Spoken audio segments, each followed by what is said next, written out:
thing in the chat. Go ahead and order your four free COVID kits. I do strongly recommend you always have some kits at home nowadays, especially since they're free. This has just came out yesterday. That's a separate link, I think, from before. This is different from what Maryland, or if you're in Virginia, gives us. Every household gets 4 kits. That's on top of whatever we can get elsewhere. I suggest you use it. Apparently, they just mail it. I just ordered mine. It took like 30 seconds to put the order in. Super simple. Why do I strongly suggest you have the kits at home? Well, we're all going to be traveling. If you're going to see someone, we talked about deficiencies of this test, but it's probably still going to give you some reassurance, especially if you need to be in a group for the holidays and you want to make sure that you feel comfortable. You can ask people to get tested. You can get tested yourself. So that's important.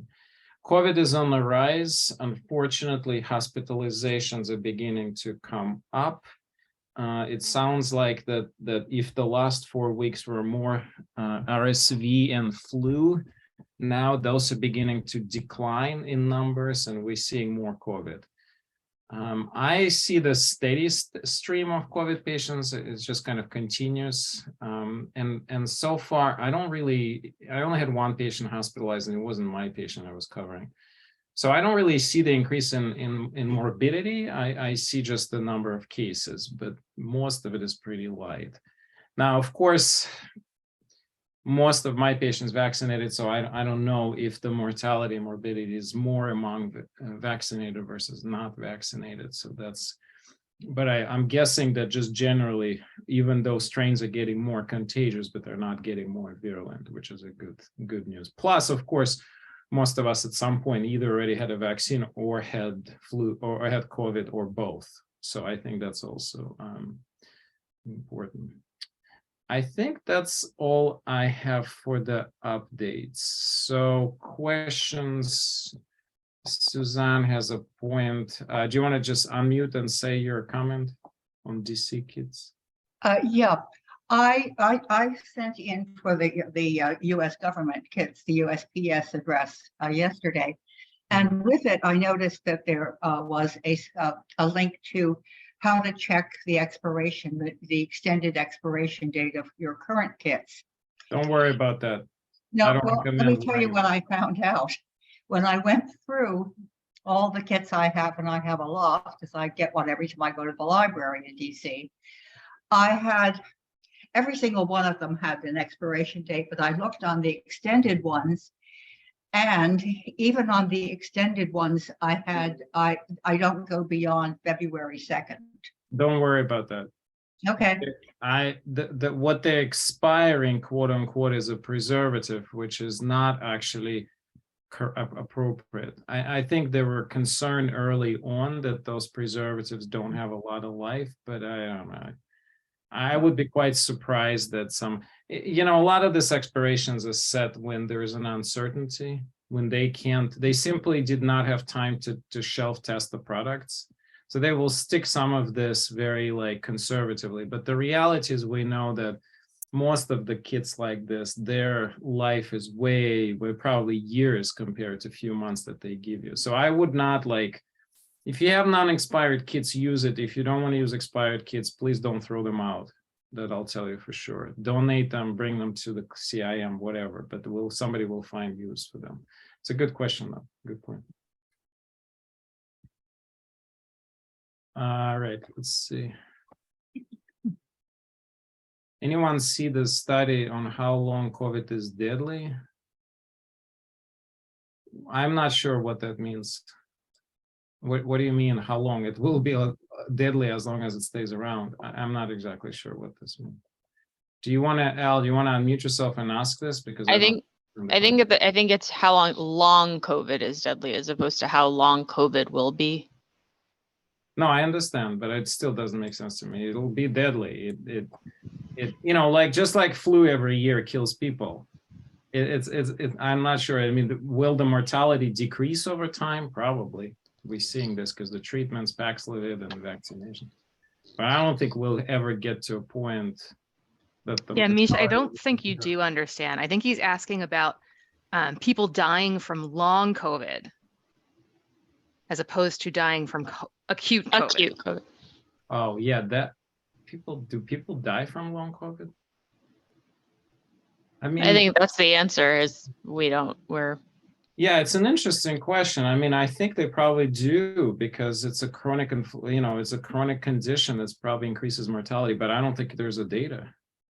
I'm not sure I don't know how to answer that, to be honest with you guys.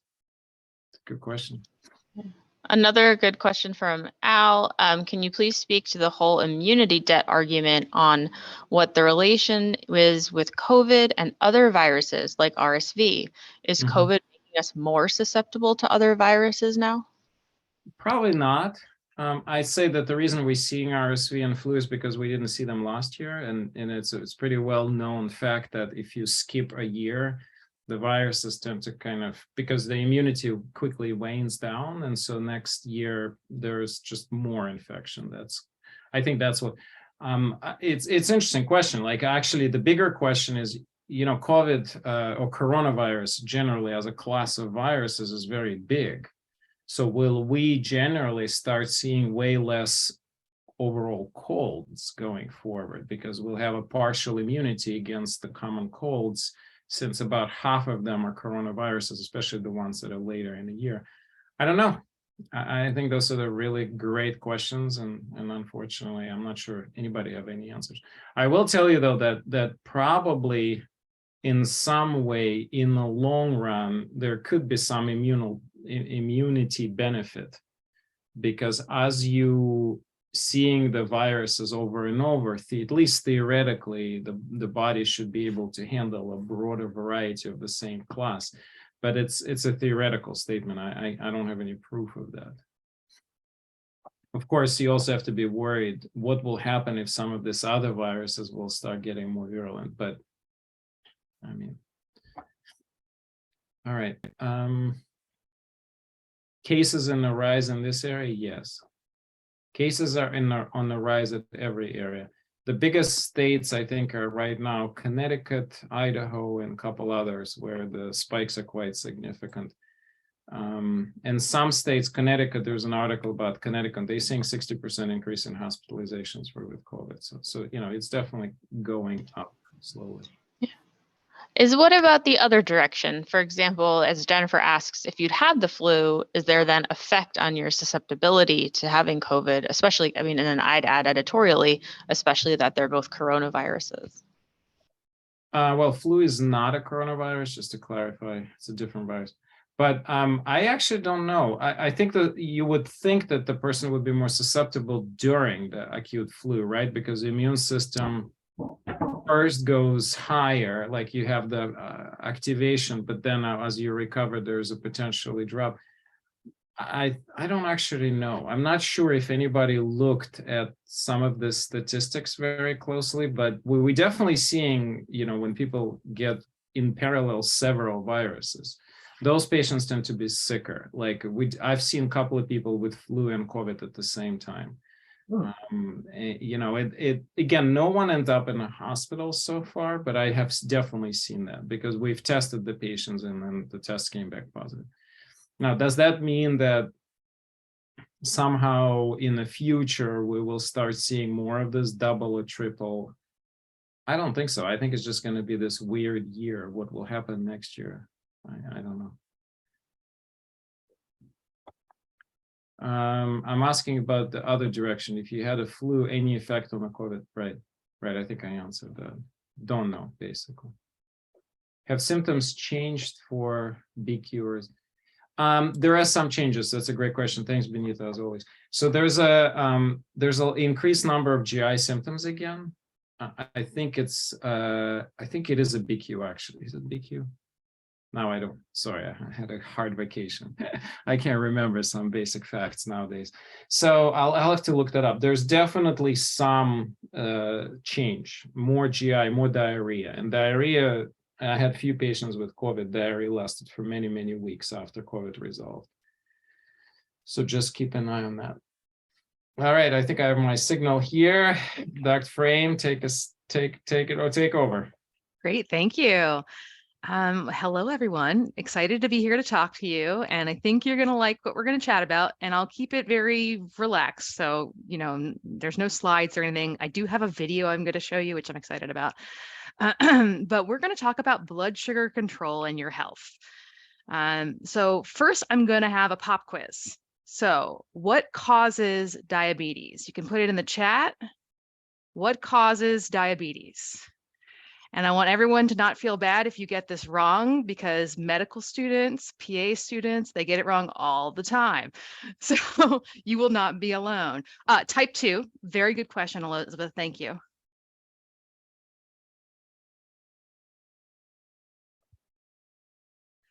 All right, I see insulin, your pancreas having issues processing sugar, carbohydrates, autoimmune. Well, autoimmune would be for type 1. Failure to make insulin enough to deal with intake of sugar and carbs. That's a pretty good one. Low insulin. Insulin resistance. All right. Those are all pretty good guesses. I will tell you that the typical response is what causes diabetes. It's dietary sugar. Sugar in the diet, right? You've got too much sugar in your blood. It must be from too much sugar in the diet. And that's maybe not incorrect, but it's also not really correct. So let's talk about what is correct.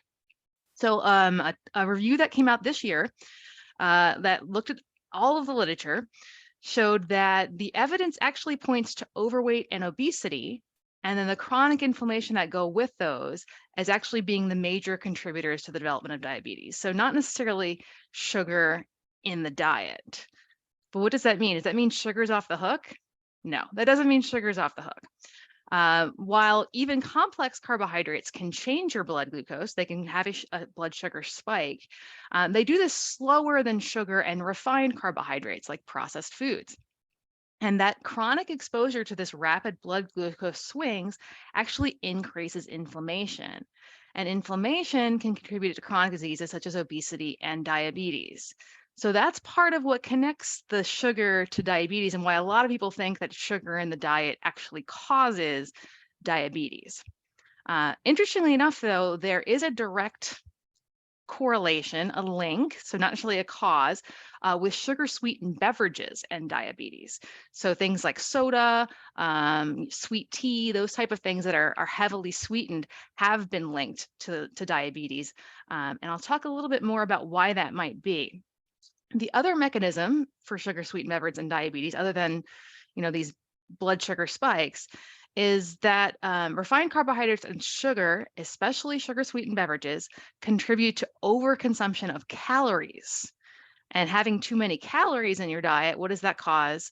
Overweight and obesity. And if overweight and obesity then leads to diabetes, you can see they're all related, but it's not precisely the sugar in the diet. It's really more that a diet that is high in sugar tends to lead to you overeating, having too many calories, becoming overweight, or developing obesity, and perhaps developing diabetes as well.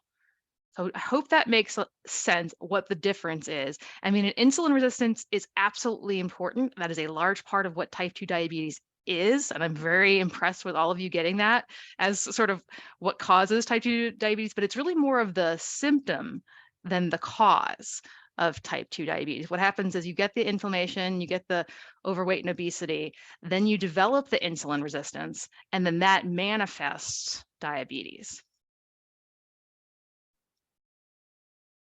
And Mark Webster's adding that epigenetic factors, many still unknown in the skinny type 2 adult diabetes. And that's a really good point. There are some people who appear thin and develop diabetes.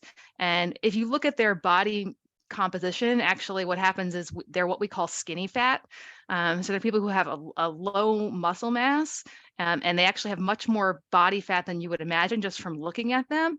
And so basically it's a thin version of obesity. So they have all the inflammation and the negativity of obesity, but they just don't look like they have obesity.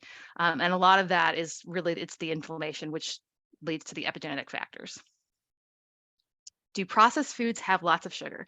They often do.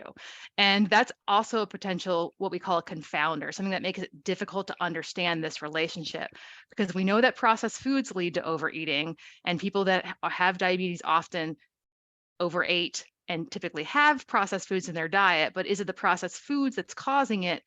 Probably not. That's just leading to the overweight and obesity, which is really actually causing the diabetes. Oh, late. Oh, yes. So they used to be called type 1 was the juvenile diabetes, and type 2 was the adult onset. And that's become a really unhelpful difference because now many people with type 1 get diagnosed when they're adults. So that's that doesn't work. But also many kids now actually have type 2 diabetes, which is very sad. And it's a reason that we move towards this designation instead of saying juvenile and adult. Okay, so the next point, what should you do? Now, this part is probably not going to surprise you from me because I feel like I say this every time I get on here.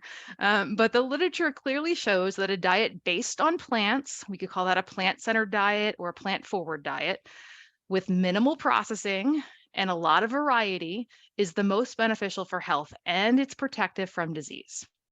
And that includes fruit. Fruit has sugar in it. Don't worry about that, right? It's a whole food. And I would say especially berries. Berries have been shown to be very protective for health. They're also typically lower in sugar, and especially for brain health. So if you remember my talk way back when about the mind diet, mind like your brain, berries are a really important component of the mind diet, along with nuts and lots of leafy greens. So definitely think about fruit as being part of your diet, as a variety that you will have in your diet. You know, you don't want to have only fruit, and you don't want to have only the same kind of fruit, and you don't have it at every meal. But it's absolutely not off limits. With a lot of people historically had, I mean, even registered dietitians historically had told people with diabetes that they can't have fruit because it has too much sugar in it. And that is absolutely incorrect. And the literature has really borne that out. But it comes from the idea that we thought that sugar was really kind of the cause, but it's not exactly true. And it's really more about your whole dietary pattern. And as long as you're keeping it whole foods that are minimally processed, fruit's not going to be an issue. Now, if you're having fruit, oh, my cat wants to come and say hello. There's Penny. So if you're only having a whole fruit, not like a fruit juice, absolutely okay. Don't worry about that.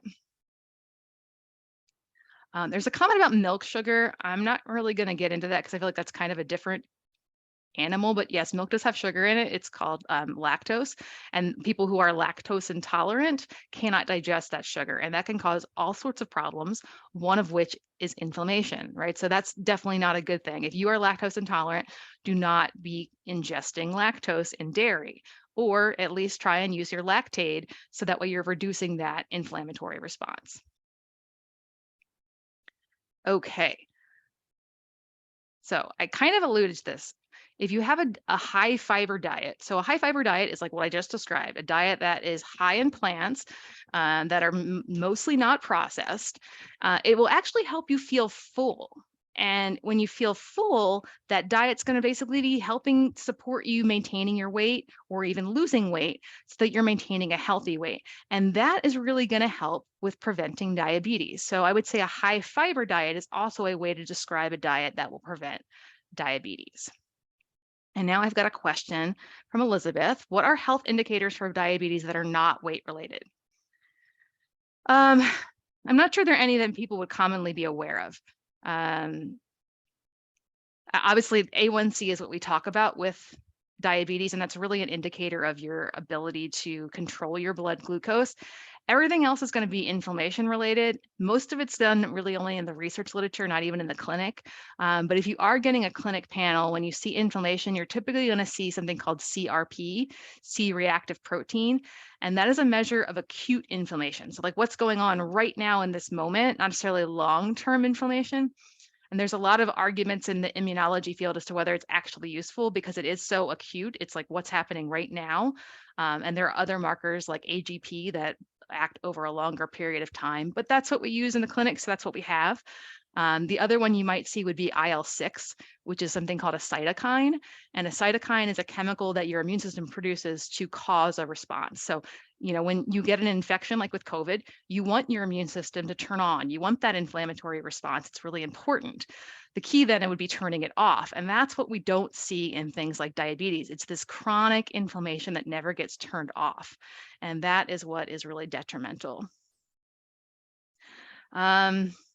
So Al, that's a great question. Talking about supplements and A1C. So I would say in general, there have been no supplements that have been shown to actually treat diabetes. Like that's not something that we can say happens.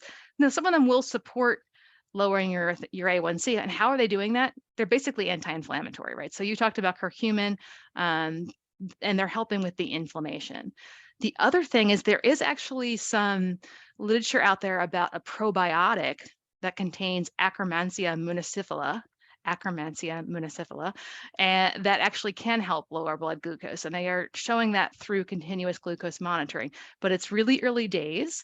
I will say though that the company that is studying that is founded by one of my colleagues from Hopkins, who I do have a lot of respect for. So I think the science behind it is promising. I feel like we're a little early, particularly for something that could be so easily taken advantage of. But that being said, if it's something you're interested in trying, there is science behind that. So check that out. And the company, if you're interested, is called Pendulum. Okay, so the next thing I want to do, and then we're going to get to the video, is talk about honey, right? So honey is sugar, right? Humans have actually been consuming honey for perhaps all of our existence. So I'm going to show you this video about the honey hunters in the Hadza tribe. And I'm going to share my sound so you can see it. Where did it go? Okay. Now I can't see the top of it. Okay, sorry about that. Couldn't see my tabs to get to the right tab. Okay, here we go. Take two.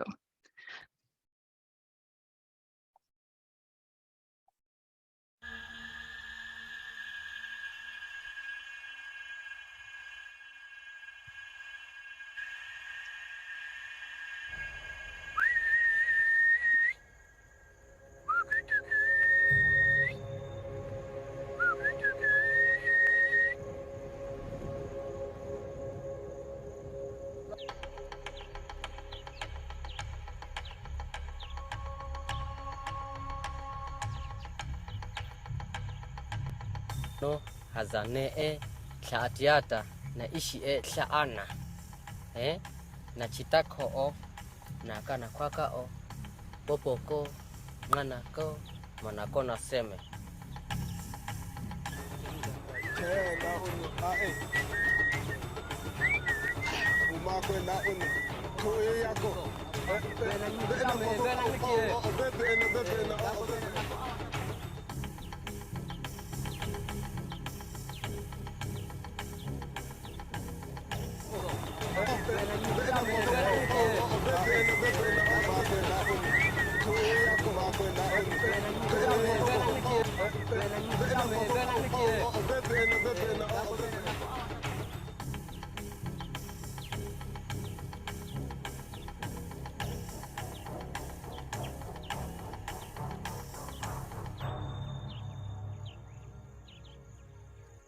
Sisi tuko porini, tunaishi porini na maisha yetu tunaishi porini, tunategemea bamizu anyupana kote kwetu iya ika ato ukuwa chetasi jolobi pa kaka sa ato iya olana kweta chinabita pa ko eta baalako ato iya baalako tashinabita pa sama ukwaya ato.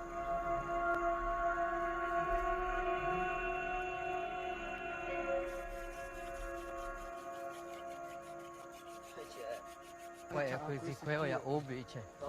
Ya obiche. Obiche aku amu kuya kisah ane kila tapi kuy komik.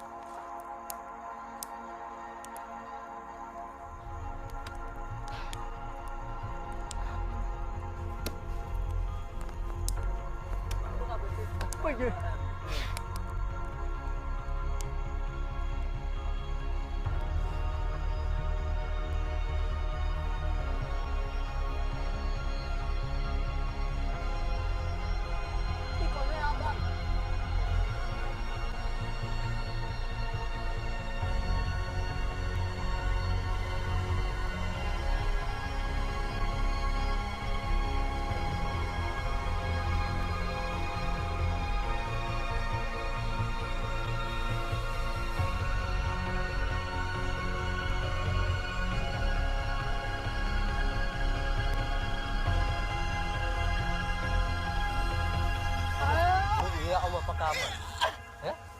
Kata mana?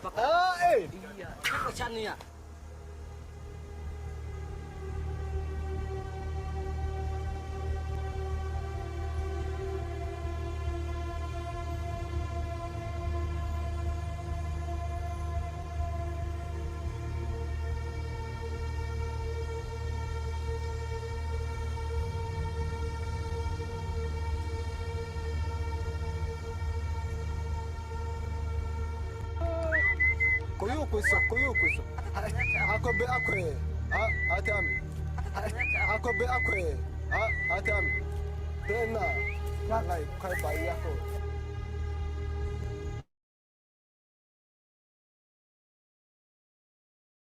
I'm gonna go ahead and stop that. I found that absolutely inspiring about humanity and that we can work together and the things we can accomplish. So I hope that you found that as inspiring as I did.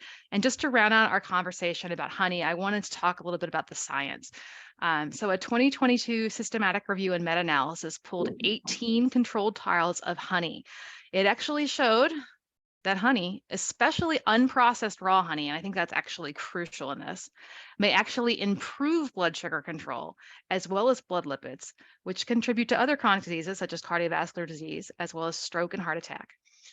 So of course, this is part of moderation and a healthy diet. You're not going to just eat honey all day, but I personally enjoy a teaspoon of local unprocessed raw honey in my green tea every weekday morning.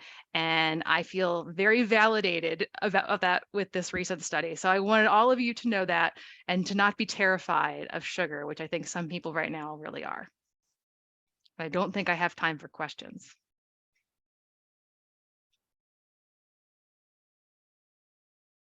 So I guess I will turn it over to Elizabeth then. We'll take a little time for questions. 2 questions, everybody. Okay. Let me look back at some of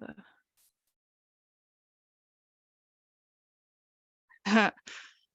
Yes, I knew you would like this concept, Misha, as a person who not only ingests honey, but also has an apiary. Honey is, it's really just part of our history. And then also, I think maybe goes back to the idea of the food matrix, right? So we're talking about whole foods. So honey is a whole food. It's something we didn't do anything to it, right? Maybe we took it out of the comb. That might be the extent of processing that we do. And that would be very much a minimally processed food. When we talk about refined sugar, even though it's like the time of the year we're going to eat a lot of it, right? Christmas cookies and all that sort of thing. But it's a highly processed food. So that perhaps could be some of the difference. We don't really know, but it could also be that honey is coming with other things with it, right? It's got minerals. It's probably also bringing lots of fun microbes for your microbiome. Could potentially be part of the effect.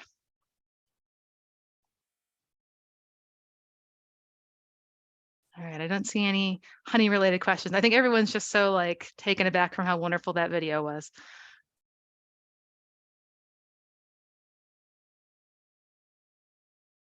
Okay. Elizabeth, take us home. Sure. Before I start, I want to make sure I'll be ending appropriately. So Janet, what's the cutoff time for me? Excuse me. The cutoff time is 3, but if we go a little over, that's okay, because our folks will hang in for it all. I do know they will. So thank you all for being here. Thank you, Leigh, for sharing always your expertise. I'm just gonna open up. Thought I had this settled, but I don't, so that's okay. Anyway, so my name is Elizabeth Goldberg, and I am a wellness coach and a health and wellness coach. I'm also a licensed massage therapist working here in DC. And I'm so thrilled to, of course, be back here and appreciate you all for continuing to be with us. So let me just, there we go.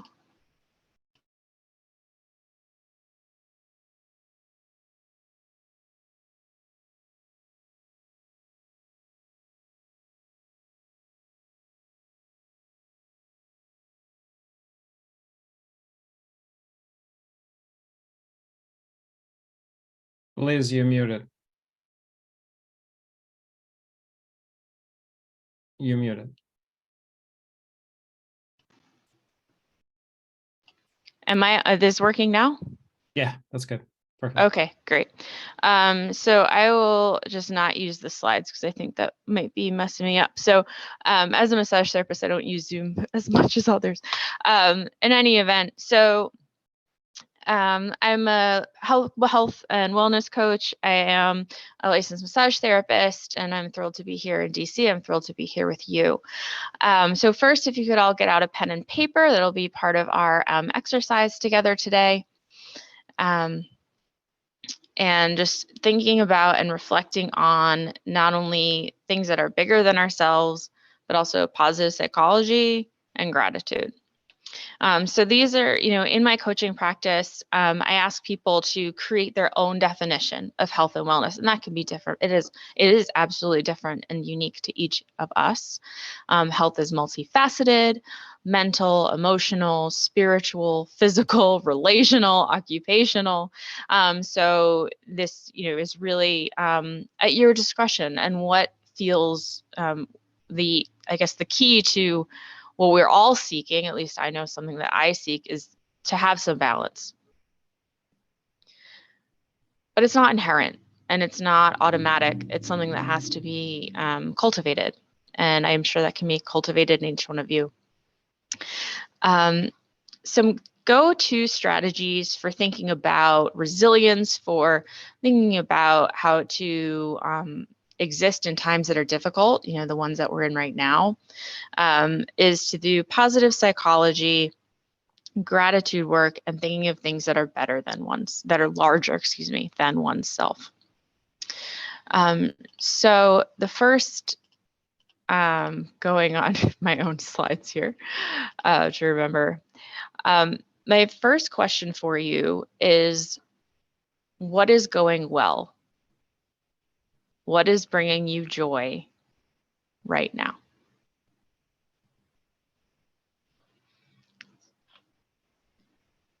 A minute or so.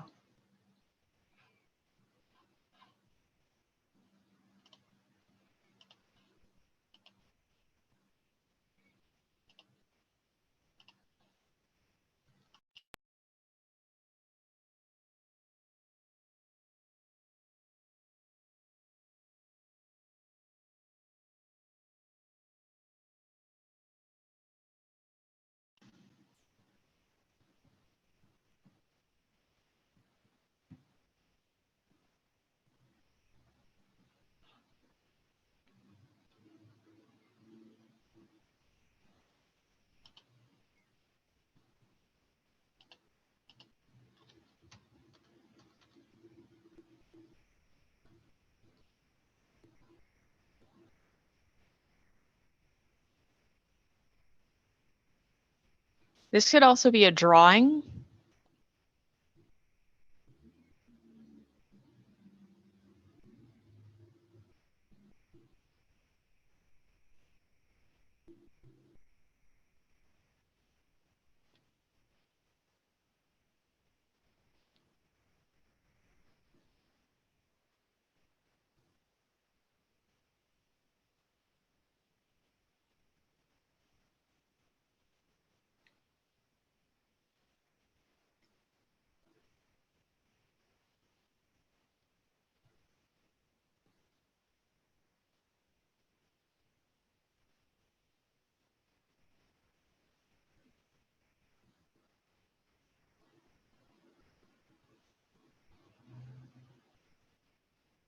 And remember, you're at your disposal thinking all the dimensions: mental, emotional, physical, spiritual, relational, people in your life, what we do, how we spend our time.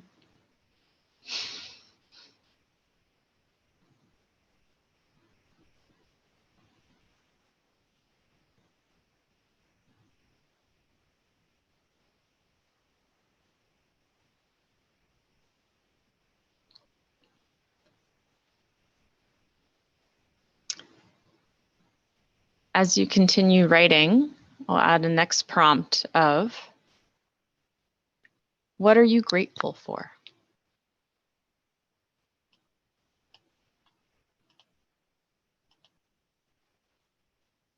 This could be similar to what is going well. It could be something totally different.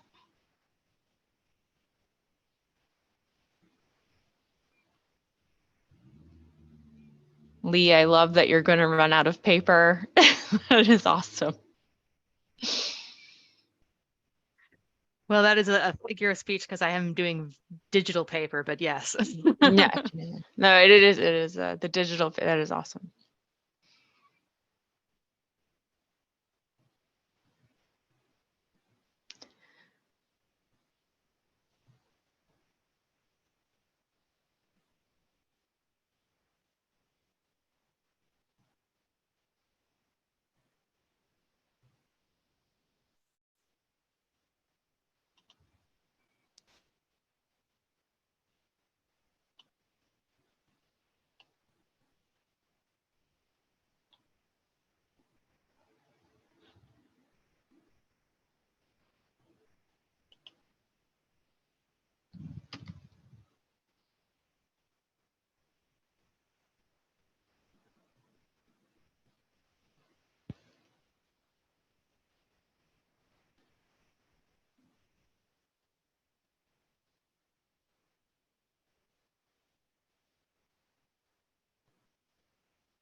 If this is things that are in your body, what can you do right now?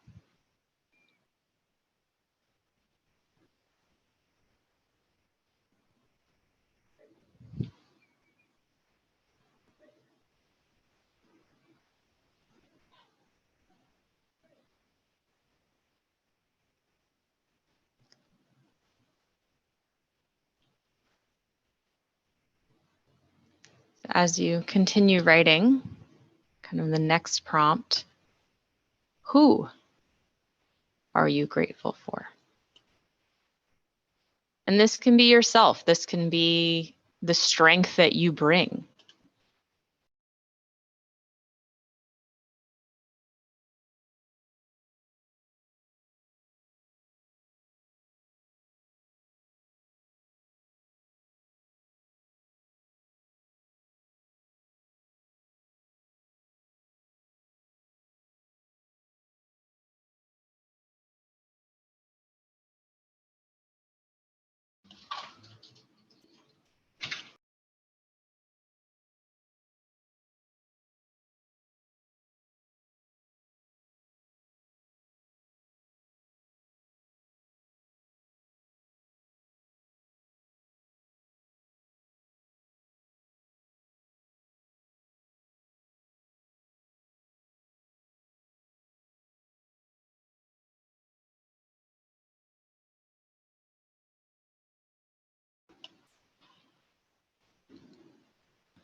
I'm loving that some people are taking the opportunity to put some information, some thoughts in the chat.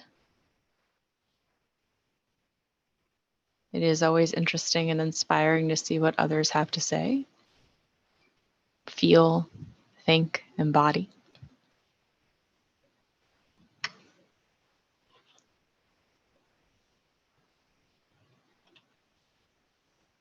And of course, this could be ongoing. We could do this for another, hour, 45 minutes at more, other way around. But in this moment, in this brief time, first, look back at what you've written down and remember that the first thought is the best thought. So whatever came out is great. I think it's great.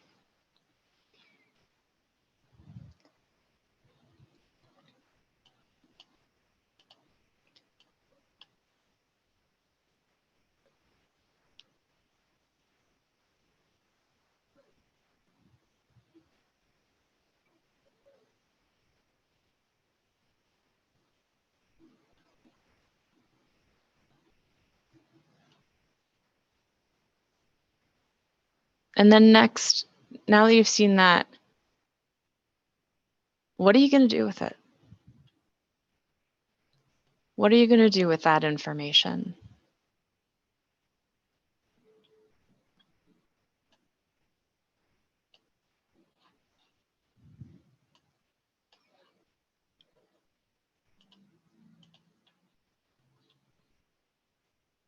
Some people share what they've had, either the who, the what, the how, the excitement in this moment.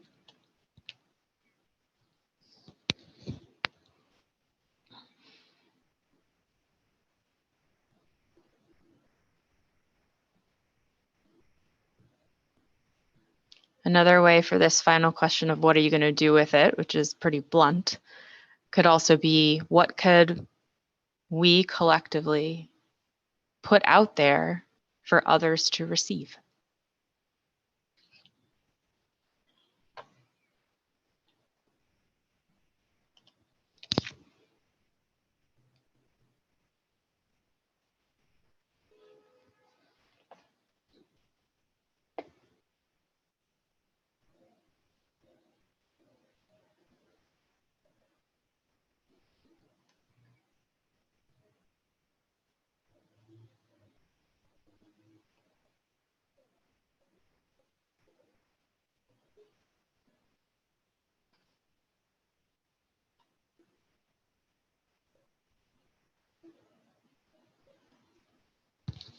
Irene, thank you for your thanks. I know that I can imagine that I know we are appreciative of you too.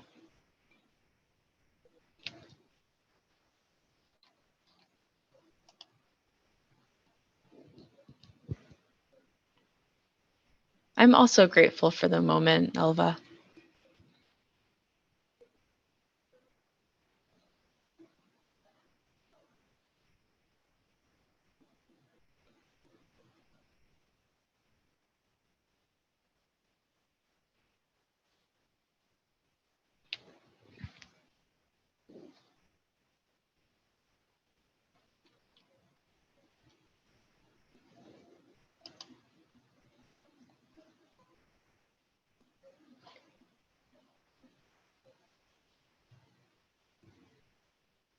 So now, because last time I ran out of time and I yelled it at the very end, I'm going to ask everyone to do their homework right now, which is to send a picture of you and someone else together. Maybe it's the person you're grateful for, maybe it's someone else, because that only you have, because it's on your device. That selfie you took at a party or in your house or at dinner, or the food you made together, or the walk you went on, like selfie like this, however it is. I know everyone's got their devices at hand. And that's your assignment.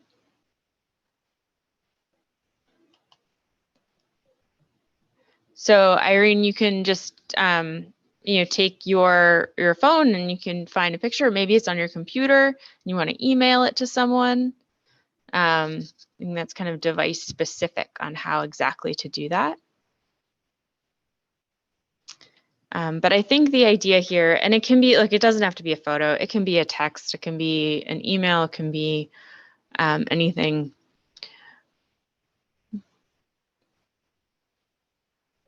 You just never know where someone is. And receiving that moment of care exceeds the effort that's put into it. And very often what I say, I know that with certainty, but I know that with certainty. Thank you for joining me in this writing exercise. Know that all of these exercises are things that one can return to with ease in a time when maybe you're feeling down or you're feeling less resilient or worn out by the holidays or worn out by the weather.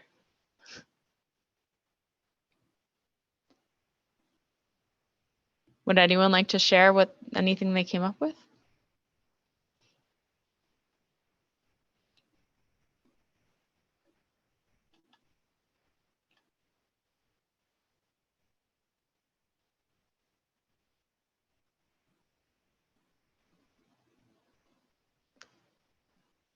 Yeah, I agree, Leigh. It's something to do regularly. And what's amazing is that it doesn't actually take a lot of time. You know, I myself felt a little flustered because of the presentation and things I wanted to say and all that stuff. And now I'm here with these blah notes.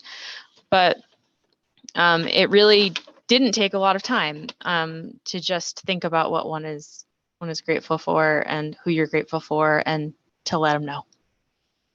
Who, what, where, when, how. Who you're grateful for, what you're grateful for, when is the moment, where is where you are in your being, and how is sharing that abound.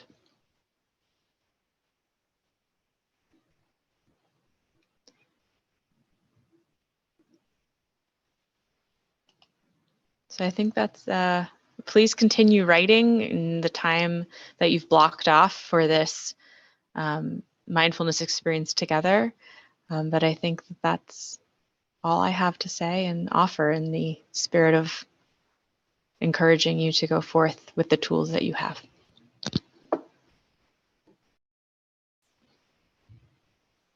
Thank you.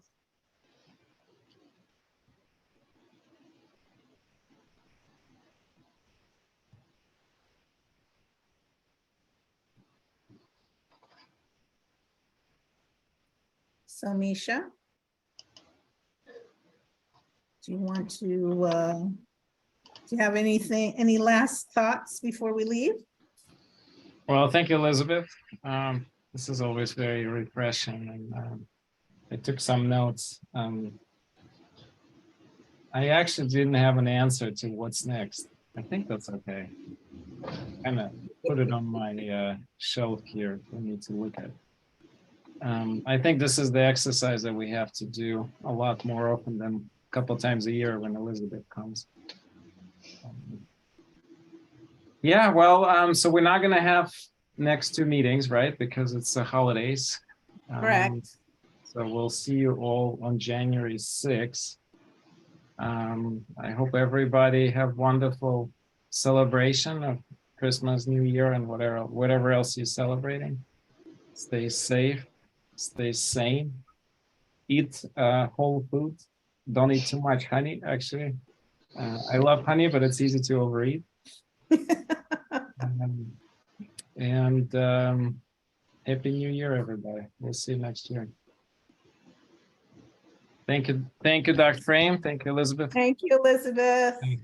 I think it's very telling that you two are ending our year. I think that's very Good way to do that. Happy holidays, everyone. holidays, everybody. Happy holidays. Good night.